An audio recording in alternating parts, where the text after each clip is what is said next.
나는 양의 문이라라는 제목으로 하나님 말씀 증거하도록 하겠습니다. 얼마 전에 이제 부활이라는 영화가 이제 개봉되어서 상영되고 있습니다.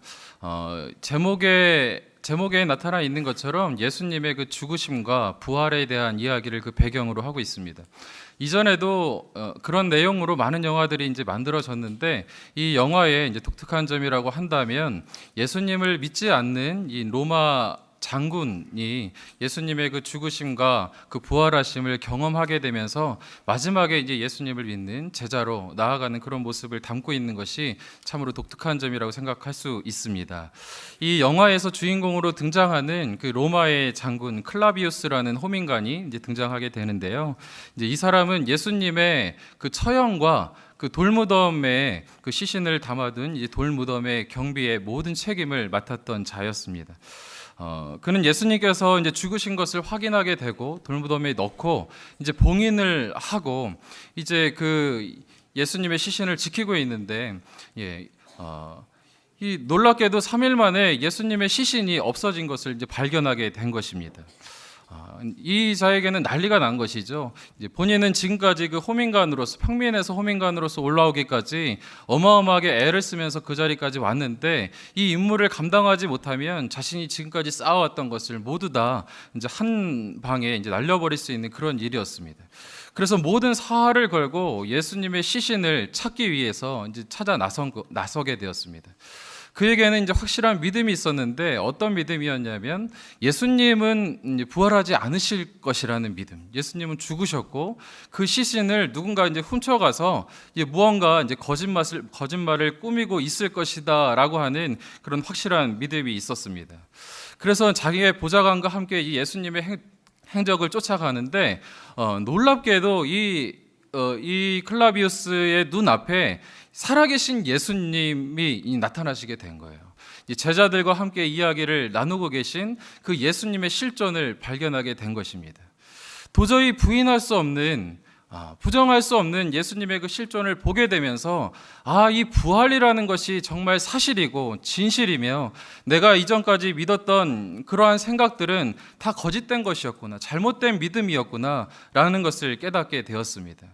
그래서 이 사람은 예수님께서 하셨던 말씀은 진리이고 그분께서 진리 그 자체이시라고 한다면 이전에 자기가 꿈꾸고 노력했던 그 지위, 그것을 다 내려놓고 예수님의 제자가 되기로 마음먹고 이제 그 길을 떠나는 그러한 내용이 바로 이 부활의 내용인 것입니다. 이 예수님께서는 부활이라는 것을 통해서, 이제 죽음과 부활이라는 것을 통해서 자기 자신이 하셨던 모든 말씀을 성취하셨던 분이십니다. 그가 삶 가운데 하셨던 말씀 중에는 이루지 않으신 것이 없었고, 그가 하신 말씀 가운데는 거짓이 없었고, 그의 삶은 진리였고 그분은 진리 자체였던 것입니다. 그래서 이 예수님 성경에서 수많은 이 증언들이 있고 수많은 성경의 내용들이 있지만, 그 중에서 가장 귀하고 값진 내용이 있다라고 한다면 그것은 예수님의 자기 증언이라고 생각이 듭니다. 그런 면에서 오늘 본문은 참으로 중요한 본문입니다. 왜 그렇습니까?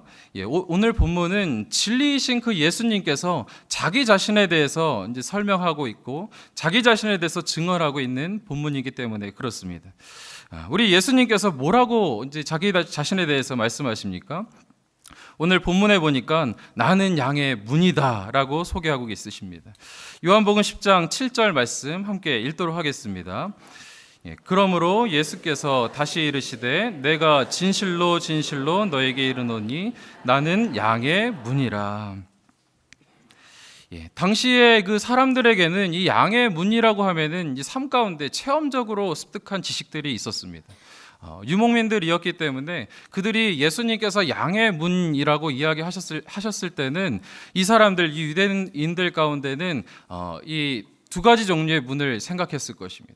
첫 번째는 그 삶 가운데 그들이 늘 보고 있는 양의 우리에 있는 그러한 문이었을 것입니다.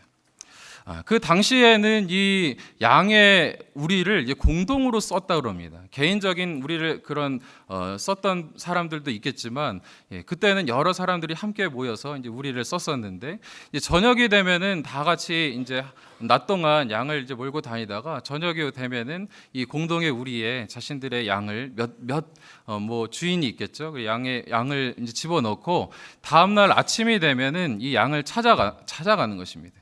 아침에 와서 이제 자신의 목소리로 누구누구야 양들아라고 이야기하면은 양들이 기가 막히게 그 주인의 목소리를 듣고 그 주인을 따라서 이제 나가게 되고, 이제 그 주인이 하루 온종일 이 양들을 데리고 다니면서 풀밭에서 이제 풀을 먹이고 물을 먹이고, 그렇게 해서 이제 양들이 그 생명을 연장할 수 있었습니다. 우리가 잘 아는 것처럼 양은 참 온순한 동물인데 너무나 약하고 우둔하여서 스스로는 이 생명을 유지하기가 참 어려운 동물이었습니다. 그래서 목자가 아니면은 자기 자신을 보호할 수 없는 그러한 동물이 바로 이 양이었습니다. 그래서 이 사람들은 양의 문이라고 했을 때는 예수님께서 이런 말씀을 하시는가? 라는 그러한 생각을 했을 것이고, 두 번째로는 이 양의 문이라고 말씀하셨을 때 예루살렘 성전에 있는 양의 문을 생각했을 것입니다. 예루살렘 성전에는 여러 문이 있었는데 그 중에서 이 양의 문이라는 것이 있었습니다. 기원전 586년도에 여러분 아시는 것처럼 이 예루살렘 성전이 무너지게 되면서 이 포로기를 거치면서 느헤미야를 중심으로 다시금 성전을 재건하게 됩니다. 그때 가장 먼저 재건했던 것이 바로 이 양의 문이었습니다. 그래서 이 예수님께서는 당시에 부정했던, 부패했던, 그런 후패했던 종교 지도자들 사이에서 내가 다시금 이 후패한 성전을 다시금 세우겠다라고 하는 그런 재창조의 선포, 재창조의 선언으로 이 양의 문에 대해서 이제 말씀하셨다라고 생각할 수도 있을 것입니다. 그런가 하면은 이 양의 문은 예루살렘 성전의 다른 문은 그곳을 들어가려고 하면은 성전세를 내야 했습니다. 그래서 뭐 대제사장이나 서기관들이나 이런 사람들은 편하게 들어가고 나가고 했지만, 그리고 뭐 돈이 있는 사람들은 그렇게 잘 들어가고 나가고 했지만, 이 가난한 사람들, 병든 자들, 어려운 사람들은 그거 쉽게 드나들지 못했습니다. 그래서 가난한 자들은 이 동물들이, 짐승들이 드나드는 그런 양의 문 옆에서 이게 모여있던 그런 모습들을 우리가 성경에서 발견하게 됩니다. 그래서 예수님께서 양의 문이라고 말씀하셨을 때는 내가 주는 구원이라는 것은 지위의 고하에 관계없이 누구에게나 열려있다라는 그런 상징적인 메시지를 주신다라고도 그렇게 생각이 됩니다. 이런 여러 가지 이제 배경 가운데 이제 오늘 우리 예수님께서는 요한복음 10장 1절부터 이제 6절까지 양의 문에 대해서 한번 말씀하시고, 사람들이 그것에 대해서 이해하지 못하자 이제 7절부터 다시금 그것에 대해서 이제 설명하고 계십니다. 오늘 이제 본문에서는 7절부터 예수님께서 하신 말씀을 중심으로 우리가 왜 본인을 양의 문이라고 말씀하셨는지 저희가 살펴보기를 원합니다. 이 말씀 가운데는 어떻게 보면 우리가 양의 문이라고 생각했을 때 우리는 어떤 이야기를 하실 것이다라는 나름대로의 생각은 가지고 있을 것이라고 생각이 듭니다.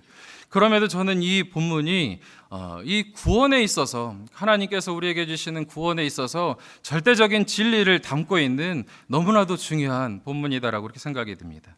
그러면 이 양의 문이라는 것이 어떤 문인가? 우리는 첫 번째로 이 예수님이신 양의 문은 첫 번째 어떤 문입니까? 이제 생명을 주시는 구원의 문입니다.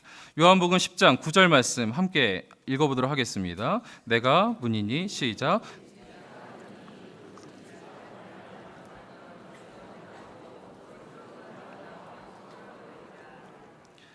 예수님께서는 자신을 뭐라고 말씀하십니까? 내가 양의 문인데, 내가 문이니 누구든지 나로 말미암아 들어가면 구원을 받고 또는 들어가며 나오며 꼴을 얻으리라. 나로 말미암아 들어가면 무엇을 받고? 구원을 받고, 너희가 나에게로 오면은 구원을 받는다라고 그렇게 말씀하시고, 더 나아가서 이 주님께서는 자신만이 오직 구원의 유일한 길이다라고 그렇게 말씀하십니다. 요한복음 14장 6절 말씀 함께 읽어보시겠습니다. 내가 길이요 진리요 생명이니 나로 말미암지 않고는 아버지께로 올 자가 없느니라. 사도행전 4장 12절 말씀 계속해서 읽어보겠습니다. 다른 이로서는 구원을 받을 수 없나니 천하 사람 중에 구원을 받을 만한 다른 이름을 우리에게 주신 일이 없음이라 하였더라. 성경에서는 하나님께서 우리 인간에게 구원의 길을 예비해 주시고 구원의 길을 열어주셨는데 그 길은 오직 하나, 한 분 예수님을 통해서만 그 구원을 얻을 수 있다라고 증언하고 있는 것입니다. 이 시대에 기독교 안에만 구원이 있다라고 하면은 세상 사람들은 그것을 잘 인정하려고 하지 않습니다. 오히려 기독교에만 진리가 있다라고 하면 편협하다고 이야기하고 심지어는 시대에 뒤떨어져서 무식하다고 우리를 혐오스럽게 또 경멸하기까지 합니다.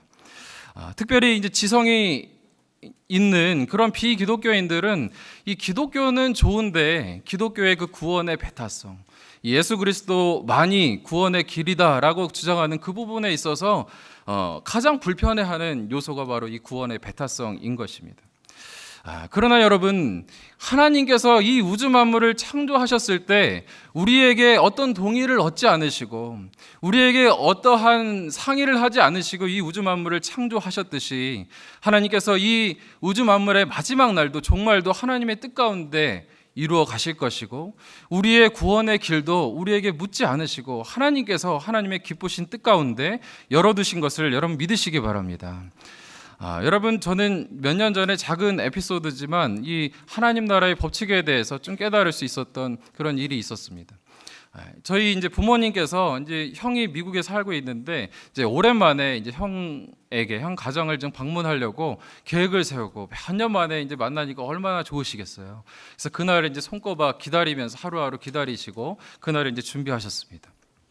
그래서 형에게 갖다 줄 막 김도 싸시고 뭐도 싸시고 우리 조카 갖다 줄 장난감도 싸시고 내복도 싸고 막 이렇게 하면서 너무너무 그날을 이제 기다리셨는데 이제 출국 날이 딱 되었습니다. 그래서 얼마나 막 설레는 마음으로 그날따라 또 제가 이제 월요일 이어서 모셔다 이제 인천공항까지 모셔다 드리려고 이제 부모님 모시고 참 행복하게 막 화기애애하게 이야기를 나누면서 이렇게 갔는데 이제 짐을 붙이고 시간도 좀 넉넉하게 그래도 갔습니다. 넉넉하게 갔는데 이제 짐을 붙였는데 그때 큰 일이 난 거예요.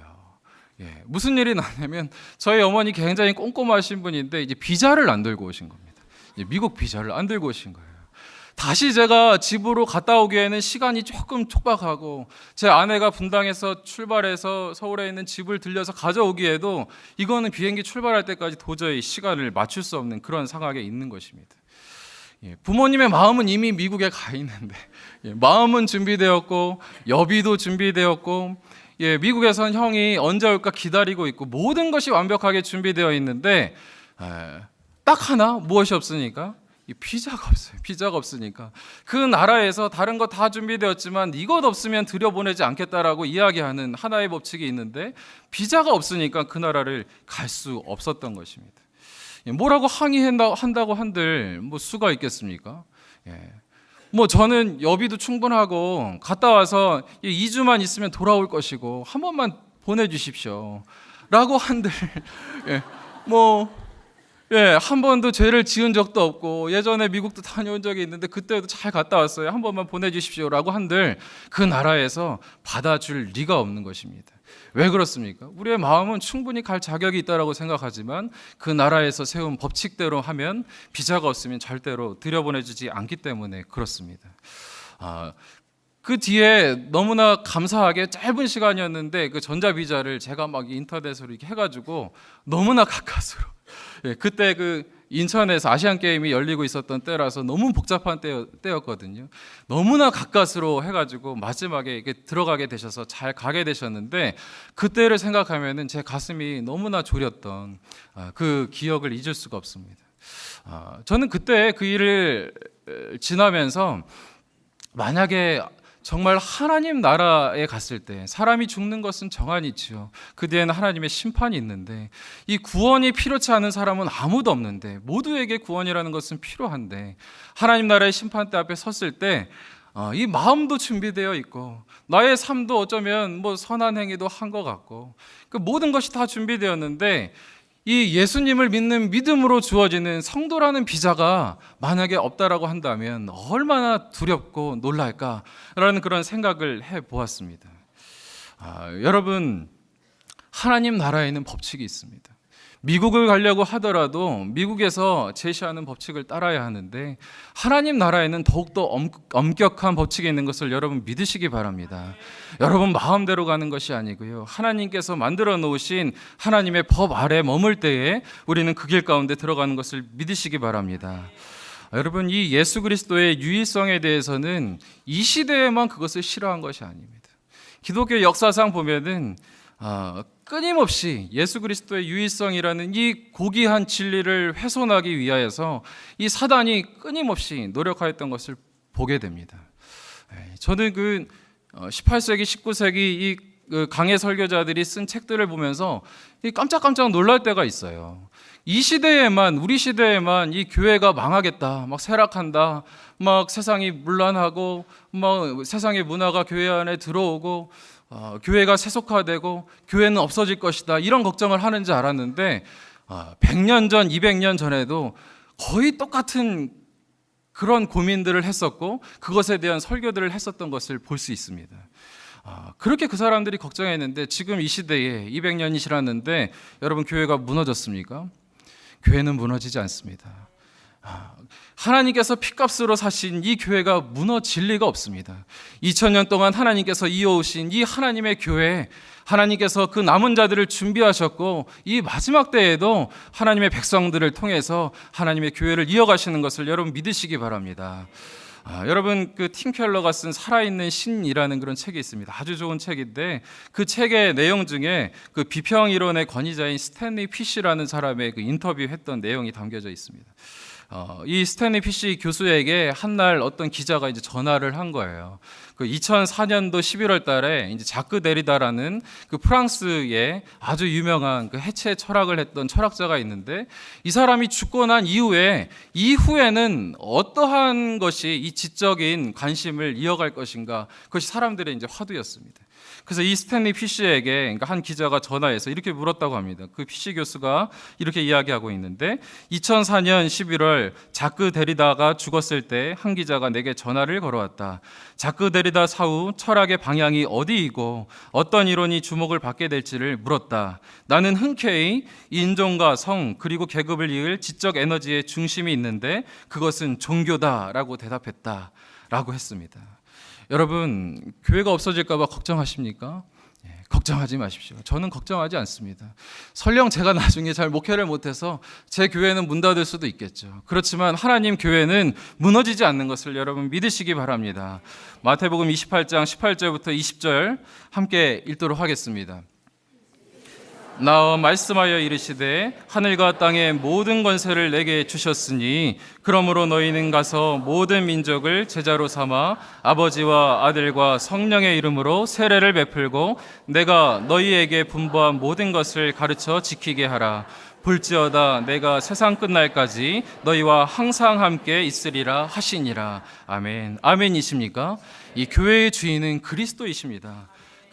우리 주 예수 그리스도께서는 하늘과 땅의 모든 권세를 가지고 계신 분이십니다. 그분께서 이 교회를 통치하시는데 이 교회가 무너질 리가 있습니까? 하나님께서 영원히 지키실 것입니다. 저는 히브리서 3장 14절의 말씀을 볼 때마다 가슴이 막 뭉클하고 또 뜨거워지는 것을 느낄 때가 참 많이 있습니다. 함께 한번 읽어보시겠습니까? 우리가 시작할 때에 확신한 것을 끝까지 견고히 잡고 있으면 그리스도와 함께 참여한 자가 되리라. 여러분, 힘들고 어렵지만 견고하며 흔들리지 말며 주의 일에 오히려 더욱더 힘쓰는 자가 되시기를 간절히 원합니다. 주님께서 여러분의 수고를 아실 것이고 하나님의 잔치에 참여하는 자가 마지막까지 그 믿음을 지키는 자는 그 믿음에 참여한 자가 될 것입니다. 그런가 하면은 두 번째로 이 양의 문은 지키시고 보호하시는 문입니다. 요한복음 10장 10절 말씀 같이 한번 읽어보겠습니다. 도둑이 오는 것은 도둑질하고 죽이고 멸망시키는 것뿐이요 내가 온 것은 양으로 생명을 얻게 하고 더 풍성히 얻게 하려는 것이라. 아멘. 이 양의 문의 큰 역할은 이 도둑으로부터, 양을 빼앗아 가려고 하는 이 도둑으로부터 지키는 것이 이 양의 문의 큰 역할입니다. 여러분, 도둑하고 한번 맞닥뜨려 본 적 있으십니까? 예, 저는 있습니다. 저 한 20년 좀 안 된 것 같은데, 이제 제가 예전에 그 주택에 이렇게 살 때 도둑하고 딱 정말 정면으로 맞닥뜨린 적이 있었어요. 예.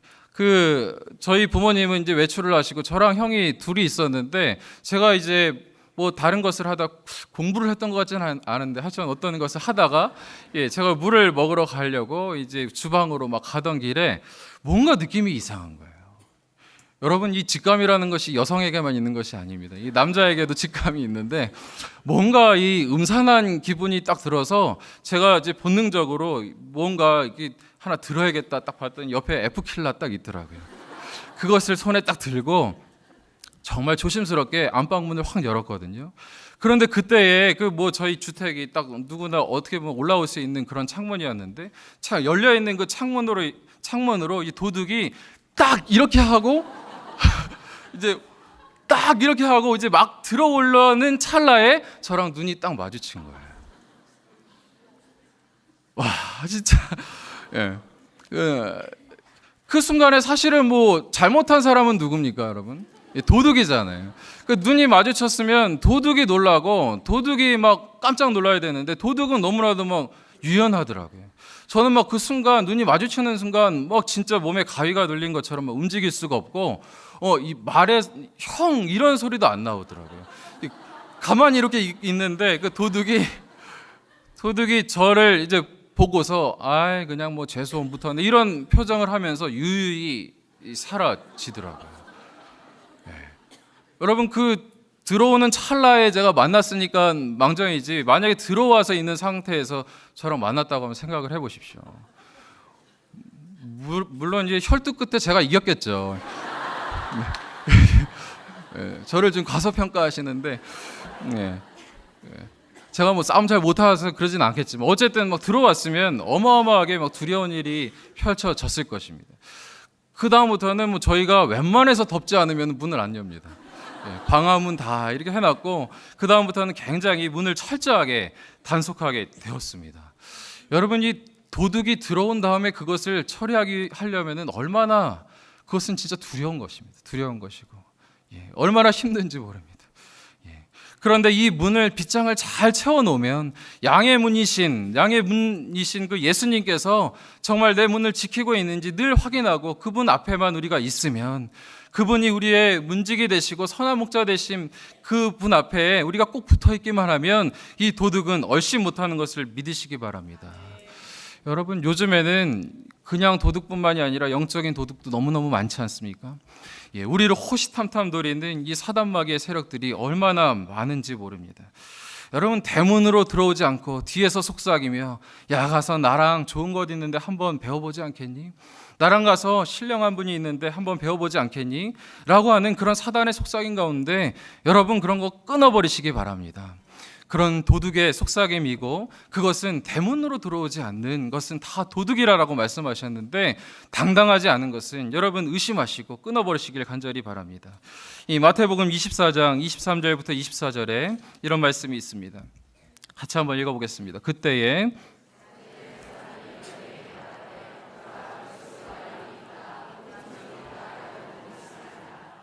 거짓 그리스도들과 거짓 선지자들이 일어나 큰 표적과 기사를 보여 할 수만 있으면 택하신 자들도 미혹하리라. 여러분, 어떻습니까? 우리 시대랑 꼭 같지 않습니까? 여러 곳에서 내가 그리스도다, 내가 재림주다, 나에게 구원이 있다라고 우리를 현혹시키는 자들이 참 많이 있습니다. 여러분, 우리나라에 활동하고 있는 예수님만 해도 몇 분이신지 아십니까? 한 40명 정도 된다 그래요. 그것도 성공한 예수님. 성공한 예수님이라고 하면은 신도가 한 1000명 이상 되는 그 예수님만 해도 한 40명 정도 된다라고 합니다.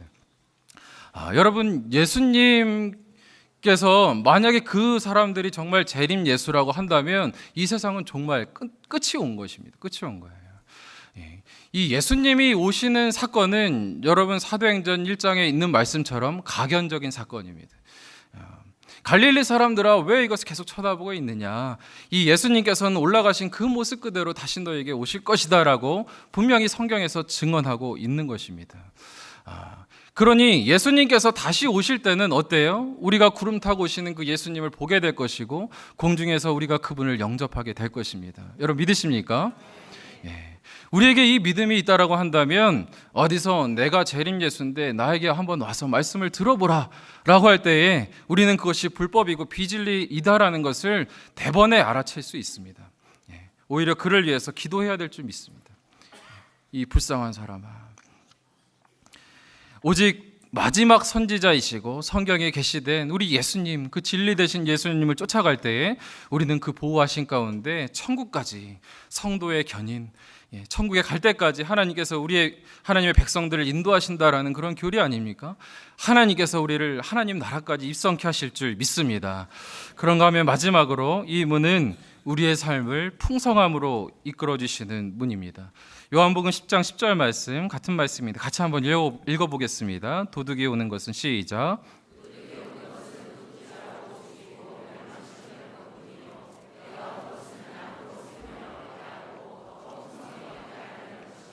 아멘. 내가 온 것은 양으로 생명을 얻게 하고 더 풍성히 얻게 하려는 것이라. 여러분, 이 구원이라는 것은 죽어서 천국 가는 것만이 구원이 아닙니다. 모든 죄와 악의 권세로부터 자유함을 얻는 것이 바로 구원인데, 그것으로 인하여서 이 땅 가운데 하나님과의 샬롬을 누리고 이 복음의 능력 안에서 풍성함을 누리는 것이 바로 구원인 줄 믿으시기 바랍니다. 여러분, 누구나 삶 가운데는 이 풍성함이라는 것을 좋아하고 풍성한 열매 맺기를 바라며 삽니다. 그런데 이 성경에서는 풍성한 열매를 맺는 것에는 방법이 있는데 그 방법은 단 한 가지밖에 없다라고 그렇게 이야기합니다. 요한복음 15장 5절에서부터 6절 말씀 같이 한번 읽어보겠습니다. 나는 포도나무요 너희는 가지라. 그가 내 안에 내가 그 안에 거하면 사람이 열매를 많이 맺나니 나를 떠나서는 너희가 아무것도 할 수 없음이라. 사람이 내 안에 거하지 아니하면 가지처럼 밖에 버려져 마르나니 사람들이 그것을 모아다가 불에 던져 사르느니라. 아멘이십니까? 뭐라고 말씀하십니까? 나는 포도나무요 너희는 가지라. 그가 내 안에 내가 그 안에 거하면 사람이 열매를 맺는데 어떻게 맺습니까? 많이 맺나니. 우리 주님께서 우리 삶 가운데 이 복음의 풍성한 열매를 맺게 하시는데 열매를 근근히 조그맣게 맺게 하시는 것을 원하시는 것이 아니고 많이 맺게 하신다라고 그렇게 이야기하고 있습니다. 여러분, 이 복음의 풍성함은 캐도 끝이 없는 것을 믿으시기 바랍니다. 평생 동안 제가 예전에 존경하던 한 목사님은 40년 동안 이 성경을 하루도 빼지 아니하고 성경 본문만 하루에 4시간씩 읽었다라고 하시는 그분이신데, 그분이 40년이 지났는데도 불구하고 나는 이 하나님의 그 복음의 풍성함 가운데 기퉁이 캐다 간다라고 그렇게 말씀하셨던 것을 들어본 적이 있습니다. 여러분, 얼마나 풍성한 그 복음의 능력을 경험하고 계십니까? 여러분이 경험하신 것이 끝이 아니고 그 뒤에 더욱더 풍성한 하나님의 은혜가 있는 것을 믿으시기 바랍니다. 소망하는 자에게 하나님께서 주시는 줄 믿습니다. 여러분, 그 뒤에 뭐라고 말씀합니까? 나를 떠나서는 너희가 아무것도 할 수 없음이라. 여러분, 예수님을 떠나서 여러분이 다른 어떤 것을 많이 이루어 놓으셨습니까? 많은 업적을 쌓아 놓으셨습니까? 돈 좀 벌어 놓으셨습니까? 우리 주님께서 말씀하실 때 나를 떠나서는 너희가 아무것도 할 수 없음이라. 나를 떠나서 이루어 놓은 것은 너희가 볼 때는 대단한 것처럼 보이지만 나를 떠나서 이룬 것은 아무것도 아니다라고 주께서 말씀하시는 것입니다. 여러분, 우리가 주님 앞에 늘 깨어서 점검해야 될 것이 있다라고 한다면 그것은 내가 주님의 나무에 붙어 있는지 그것을 확인하는 것인지 믿으시기 바랍니다. 열매는 하나님께서 맺혀주시는 것입니다. 우리가 그에게 붙어 있기만 한다면 그가 우리에게 놀라운 은혜를 주실 것이고 양분을 공급하여 주시고 우리는 그분에게 붙어 있기만 한다면 열매를 맺을 것이되 그 열매는 작은 열매가 아니라 놀라운 풍성한 열매를 맺게 될 것입니다. 말씀의 결론을 맺으려고 합니다. 여러분, 지난해 12월에 분당에 한 대형 화재가 있었던 것을 기억하십니까? 한 건물에 어마어마하게 큰 불이 났었는데 12층까지 온통 불이 올라갔다고 하는데 그때에 얼마나 감사한지 큰 인명 피해 없이 그 화재가 진압이 되었습니다. 그런데 그것과는 또 비교되는 사건이 하나 있었습니다. 작년 1월 달에 의정부의 한 아파트에 화재 사건이 있었는데 그때는 비슷한 양상의 그런 사건이었는데 그때는 5명이 죽고 130여 명이 사상자가 나는 그런 사건이었습니다. 똑같은 양상의 그런 사건이었는데 왜 한 곳에서는 이 인명 피해가 나지 아니하고 그 안에는 250여 명의 학생들이 학원 수강을 이제 학원에서 이제 수업을 받고 있었는데 그 학생들이 다 살아남을 수 있었는가? 그것의 비밀은 방화문에 있었다라고 뉴스에서는 그렇게 이야기했습니다. 그 앵커가 이야기했던 부분을 제가 한번 읽어드리도록 하겠습니다. 12층 건물의 외벽이 온통 화염으로 뒤덮였습니다. 지난 1월 130여 명의 사상자를 낸 의정부 아파트 화재 당시에도 이렇게 외벽을 타고 불길이 올랐습니다. 두 곳 모두 스티로폼 위에 시멘트를 바른 단열재를 외벽에 사용한 공통점이 있습니다. 그러나 의정부 화재 때와 달리 이번에는 큰 인명피해가 없었습니다. 바로 이중 방화문이 제 기능을 했기 때문에 그렇습니다. 어마어마한 그런 이 화염과 어마어마한 그 연기 가운데서도 이 사람들이 목숨을 건질 수 있었던 것은 이 방화문이 불을 막아주었고 연기를 막아주었기 때문에 그렇습니다. 이 시대가 너무나도 혼미하고 우리 삶을 돌아보면은 우리의 마음을 무너지게 하고 우리의 마음이 낙심되고 낭망될 때가 너무나도 많이 있습니다. 그럼에도 불구하고 오늘 성경에서는 양의 문 대신 하나님의 양인 저와 여러분을 지키시는 양의 문 대신 예수님께서 우리의 문이 되시고 또 우리의 선한 목자가 되신다고 한다면 이 험한 세상에서도 우리는 하나님 안에서 안전할 수 있는 것을 믿으시기 바랍니다. 여러분, 우리 이 시간에 마지막으로 이 말씀 붙잡고 한번 기도하면서 나아가기를 원합니다. 이사야서 41장 10절 말씀입니다. 하나님께서 우리에게 이 말씀을 주시는데 이 말씀 붙잡고 같이 한번 기도하면서 나아가기 원합니다. 이사야서 41장 10절 말씀 함께 읽도록 하겠습니다. 두려워 말라, 내가 너와 함께 함이라. 놀라지 말라, 나는 내 하나님이 됨이라. 내가 너를 굳세게 하리라. 참으로 너를 도와주리라. 참으로 나의 의로운 손으로 너를 붙들리라. 아멘. 아멘이십니까? 여러분, 다른 곳에 기웃거리지 마십시오. 유일한 구원의 문이시오, 유일한 선한 목자 대신 우리에게 선한 양의 문 대신 그 예수님을 따라갈 때에 우리는 안전할 것입니다.